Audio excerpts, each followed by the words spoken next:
train express régional fait toujours l'objet de polémiques. Aujourd'hui, dans le journal Le Sud Quotidien, nos confrères nous parlent de cette infrastructure à controverse et nous indiquent que la dernière sortie de Philippe Lalliot, l'ambassadeur de la France au Sénégal, est encore venu remettre en question la date de livraison jusque-là fixée par les autorités sénégalaises. Philippe Lalliot n'est pas convaincu d'une possibilité de mettre le train express régional sur les rails au mois d'avril prochain, comme annoncé par les autorités sénégalaises. Mieux, l'ambassadeur de la France au Sénégal a dit qu'en avril, il ne pense pas qu'il puisse y avoir une mise en service commercial du TER, et c'est en tout cas ce que lui disent les entreprises françaises. Et il faut dire avec nos confrères de Sud Quotidien que cette déclaration du chef de la diplomatie française au Sénégal vient donc remettre en cause la date de la réception de l'infrastructure annoncée par le gouvernement en dépit des nombreuses autres dates avancées précédemment par l'État. Cependant, le directeur général de la Société nationale de gestion du train express régional, Abdou Ndéné Sall, trouve que la déclaration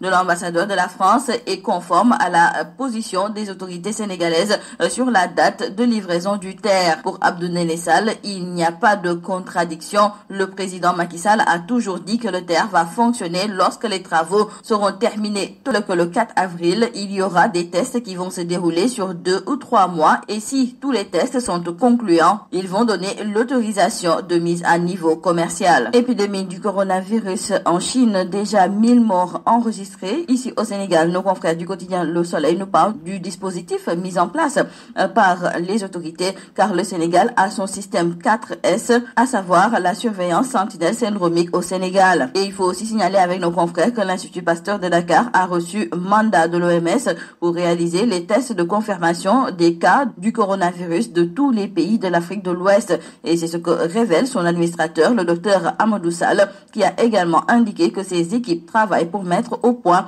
d'autres tests rapides de diagnostic afin de faire face à ces épidémies. Mais le spécialiste des maladies virales recommande surtout aux États de ne pas attendre les crises pour concevoir un système de riposte. Donc retenons avec nos confrères que selon le professeur Amadou Sall, administrateur général de l'Institut Pasteur, notre système est performant. Pour ce qui est des 13 étudiants sénégalais bloqués à Wuhan aujourd'hui dans le journal LAS, Aminata Touré, la présidente du Conseil économique, social et environnemental, partage la décision prise par le président de la République de ne pas les rapatrier. Et toujours dans l'entretien qu'elle a accordé à nos confrères du quotidien LAS, Aminata Touré a aussi affiché ses ambitions nationales et elle aborde en outre les rapports polémiques de la Cour des comptes, mais aussi l'indiscipline dans le pays, de même qu'au sein de l'APR. Va-t-on vers une invalidation de la présidentielle de février 2019 ou tout simplement du mandat de Macky Sall? La question est posée avec acuité avec la révélation faite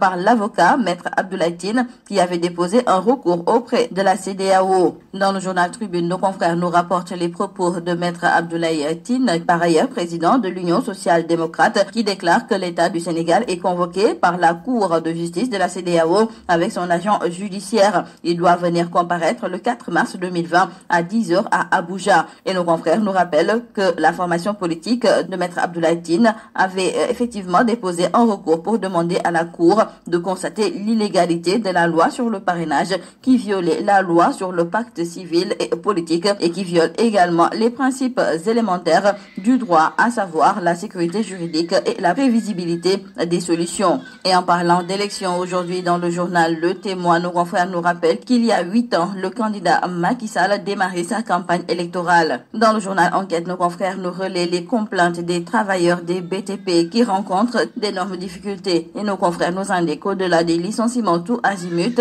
le mal-être gagne le secteur du BTP. Et aujourd'hui, beaucoup d'entreprises évoluant dans le BTP sont confrontées à des retards et autres arriérés de salaire qui sont maintenant devenus monnaie courante. Nos confrères nous font état aussi de ces conditions exécrables de travail dans les entreprises chinoises et turques. Et nous parlons à présent avec nos confrères du journal Vox Populi de cette saisie peu commune qui a été effectuée le 8 février dernier à l'aéroport international Blaise Diagne. Il s'agit en effet de 131 perroquets embarqués dans 2 valisettes qui ont été interceptées par les services anti-trafic de faune. Le trafiquant est un Algérien à destination d'Alger. Terminons par nos confrères du journal Libération qui nous révèle que le responsable de la cellule performance de l'AS Dakar Sacré-Cœur, Olivier Silva, a été discrètement arrêté samedi dernier. Ce dernier abusé de jeunes joueurs. joueurs. 7 victimes ont livré des témoignages explosifs aux enquêteurs de la brigade de protection des mineurs qui ont neutralisé le monstre. C'est tout à vos journaux.